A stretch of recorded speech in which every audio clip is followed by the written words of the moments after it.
तो चलिए, ओम नमः सिद्धेभ्यः, ओम नमः सिद्धेभ्यः, ओम नमः सिद्धेभ्यः।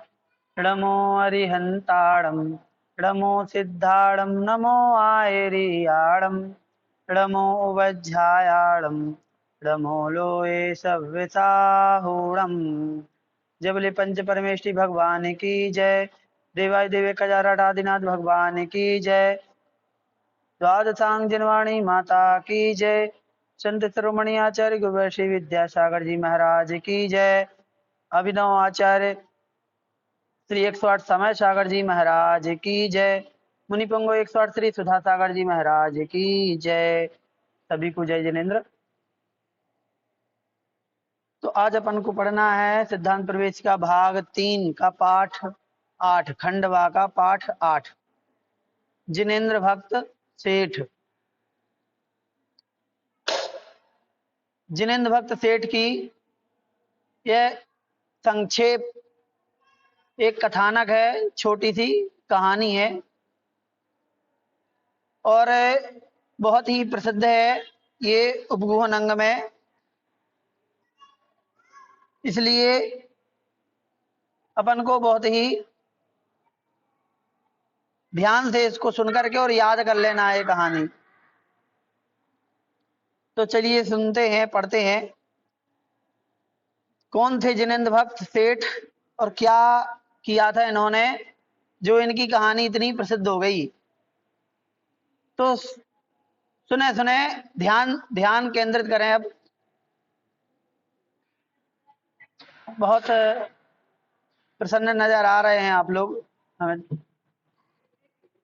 देखो। और प्रसन्नता की बात तो है ही, क्योंकि जो आचार्य महाराज का सिंहासन पिछले 2 महीने से रिक्त था, कल वह सिंहासन भर गया है और उस सिंहासन पर आचार्य महाराज के ज्येष्ठ शिष्य, प्रथम शिष्य कहें, निर्यापक श्रवण मुनि श्री समय सागर जी महाराज ने वह पदभार संभाला है। और लाखों लोगों के साक्षी में, पूरे संघ की साक्षी में यह अभूतपूर्व कार्य संपन्न हुआ था, जिसके हम अपन भी साक्षी रहे हैं। और अपन ने आचार्य महाराज को तो ना मुनि दीक्षा देते हुए देखा, ना उनको किन्हीं के आचार्य पद संभालते हुए देखा। ये पहला ही दृश्य था और शायद इसके बाद कभी देखने मिले ना मिले। ये भी ना भूतो ना भविष्यति वाला हो गया। तो ये बहुत ही सुंदर दृश्य था और एक आचार्य परंपरा को आगे बढ़ाने वाला एक अभूतपूर्व कार्य हुआ।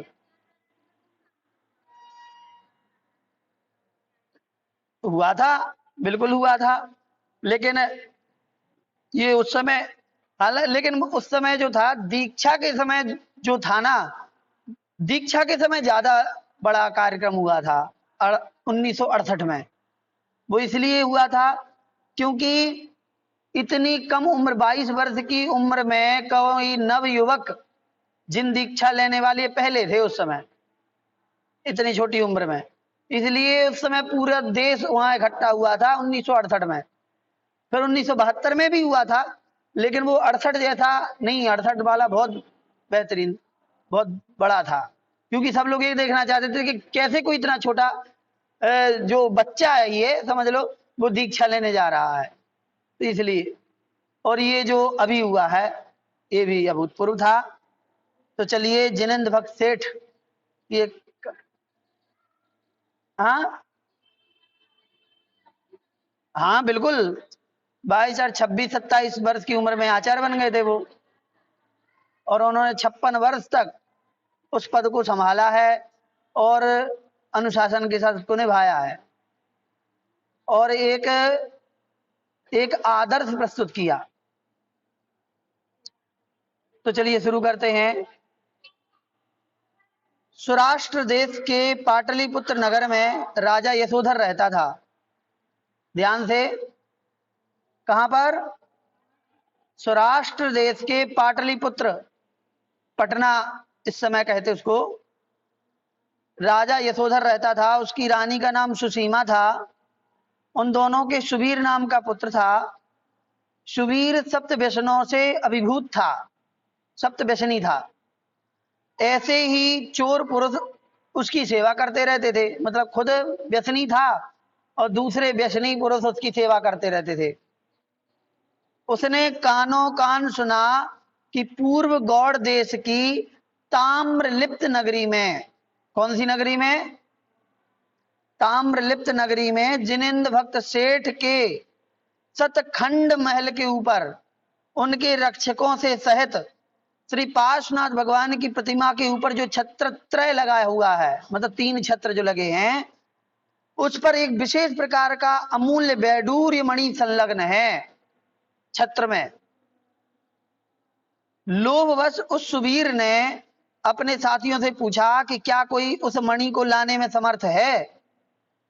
तो सूर्य नामक चोर ने गला फाड़कर कहा कि ये तो क्या है, मैं इंद्र के मुकुट का मणि भी ला सकता हूं। इतना कहकर वह कपट से क्षुल्लक बन गया, मतलब खोटा वेश ऐसे ही है ना, एक लंगोटी पहनी तो पट्टा लेकर के और क्षुल्लक बन गया। और अत्यधिक काय क्लेश से ग्राम तथा नगरों में क्षोभ करता हुआ, मतलब अब चूंकि कोई क्षुल्लक वो था तो है नहीं, चोर था, लेकिन दिखाने के लिए वो काय क्लेश, मतलब शरीर को कष्ट देने वाली जो तपश्चरण जैसी दिखने वाली क्रियाएं करता हुआ वो नगर नगर में घूमता था आसपास, जैसे लोगों को लगे कि बहुत क्षुल्लक तो है लेकिन काफी तपस्वी टाइप के हैं ऐसे। तो ऐसा करता हुआ ताम्रलिप्त नगरी पहुंच गया। उन क्षुल्लक के बारे में जिनेंद्र भक्त सेठ ने जब सुना, तब वहां जाकर दर्शन वंदना कर और वार्तालाप करके उन क्षुल्लक को अपने घर ले आया सेठ, और उसने पार्श्वनाथ देव के उसे दर्शन कराए और ना चाहते हुए भी उसे मणि का रक्षक बनाकर वही रख लिया। अब चूंकि ये कहानी बड़ी है ना, यहाँ पर बहुत संक्षेप में आपको एक बताया गया है कि वो ना चाहते तो नहीं थे कि कोई यहाँ हो, लेकिन जो वार्तालाप उनके बीच हुई होगी उससे उनकी बात ना काट करके क्षुल्लक महाराज की, उन्होंने उनको वहीं पर रख लिया। एक दिन क्षुल्लक से पूछकर सेठ समुद्र यात्रा के लिए चला और नगर से बाहर निकलकर ठहर गया कि अब समुद्र यात्रा के लिए जा रहे, व्यापारी तो थी, तो समुद्र किनारे ठहर गए। वह क्षुल्लक सेठ के जाने पर एकांत पाकर आधी रात के समय उस मणि को लेकर चल दिए। मणि के तेज से मार्ग में कोतवालों ने उसे देख लिया और पकड़ने के लिए उसका पीछा किया। कोतवालों से बचकर भागने में असमर्थ हुआ वह चोर क्षुल्लक सेठ की ही शरण में जाकर कहने लगा कि मेरी रक्षा करो, मेरी रक्षा करो। अब कोतवालों ने पकड़ लिया तो अब कोई रास्ता नहीं मिला कि क्या करें, है ना, मारे जाएंगे, इसलिए एक ही रास्ता बचा था कि वही सेठ जी बचा ले तो है। तो उन्हीं के पास जाकर के और रक्षा की दुहाई करने लगा। कोतवालों का कल कल शब्द सुनकर तथा पूर्वा पर विचार करके सेठ ने जान लिया कि यह चोर है, क्षुल्लक नहीं है, चोर है, समझ गया सेठ। परंतु धर्म का उपहास बचाने के लिए सेठ ने कहा कि यह मेरे कहने से ही रत्न लाया है, मेरे ही कहने पे रत्न लाया, मैंने ही मंगाया है। आप लोगों ने अच्छा नहीं किया जो इस महातपस्वी को चोर घोषित कर दिया। तदनंतर सेठ के वचन को प्रमाण मानकर कोतवाल चले गए और सेठ ने उस रात्रि के समय उनको निकाल दिया। इसी प्रकार अन्य सम्यक दृष्टियों को भी असमर्थ और अज्ञानी जनों से लगे हुए धर्म के दोष का आच्छादन करना चाहिए। ये कौन सा अंग कहलाएगा सम्यक दर्शन का? 8 अंग होते हैं, प्रभावना कौन सा अंग? उपगुहन, उपगुहन, उपगुहन अंग कहलाएगा। उपगुहन अंग में क्या होता है?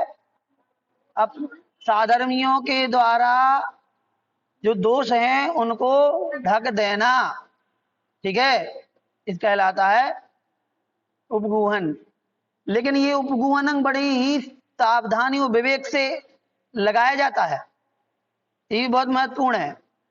क्योंकि यदि अपन कोई एक व्यक्ति है और उसने कोई दोष किया तो अपन ने पहली बार उसको क्या कर दिया, क्षमा करके उसके दोषों को ढक दिया, इसलिए जिससे धर्म की अप्रभावना ना हो। लेकिन वो ढीठ, वो फिर से उसने किया, उसे पता है कि धर्म की रक्षा के लिए, अप्रभावना को बचाने के लिए ये लोग छिपाएंगे, इसलिए फिर से दोष किया, अपन ने फिर छिपाया। अब वो तो समझ गया कि अपन दोष करते रहो, ये लोग छिपाते रहेंगे। तो ऐसी जगह पर भी अपन को ध्यान रखना चाहिए, एक बार तो करना ही है, छिपाना है, उपगूहन का पालन करना है, लेकिन यदि वो दोष की पुनरावृत्ति होती है तो फिर उनको फिर सजा भी देना चाहिए, देनी ही पड़ती है, नहीं तो फिर ज्यादा ही घातक हो जाएगा धर्म के लिए, समाज के लिए। तो ये बड़ी विवेक का काम होता है, ऐसा नहीं होता है कि अपन करते चलेगा। तो इस प्रकार से ये जिनेंद्र भक्त सेठ की एक संक्षेप कहानी यहाँ पे समाप्त हुई। ठीक है, तो चलिए अगले पाठ को शुरू करेंगे अभी।